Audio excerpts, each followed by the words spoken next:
అంగడి అద్దెకిచ్చుంటే కూడా ఖాళీ చేయించమని కూడా మనం డిమాండ్ చేస్తున్నాం.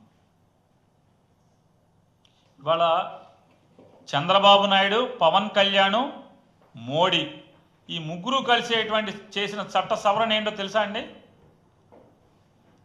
ఇప్పుడు మనకి ఒక టీటీడీ టెంపులే మనం చాలా గొప్పగా మనం భావిస్తాం, ప్రశస్తమైనదిగా, అదొక కలియుగ దైవం ఉండేటువంటి గొప్ప ఆలయంగా మనం కీర్తిస్తాం, పూజిస్తాం.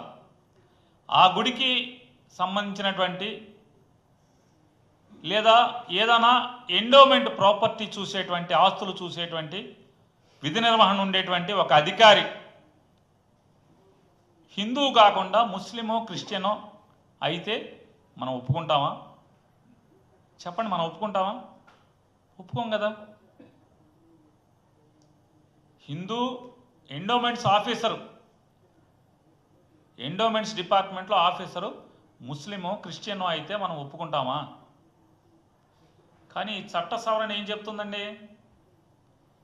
ఈ 1995 వక్ఫ్ చట్టానికి సవరణ ఏం చేస్తున్నాడు? వక్ఫ్ బోర్డుకి కానీ లేదా సెంట్రల్ వక్ఫ్ కమిటీకి కానీ చీఫ్ ఎగ్జిక్యూటివ్ ఆఫీసర్ అనేవాడు ముస్లిం ఉండాల్సిన పని లేదు అని చట్ట సవరణ చేశాడు. ఇది ధర్మమా? చెప్పండి, ఇది ధర్మం ఎట్లా అవుతుంది? నేను వైఎస్ఆర్ కాంగ్రెస్ పార్టీ తరఫున భారతీయ జనతా పార్టీని, అలాగే తెలుగుదేశం పార్టీ వాళ్ళని, మరీ ప్రత్యేకించి తెలుగుదేశం పార్టీ వాళ్ళని,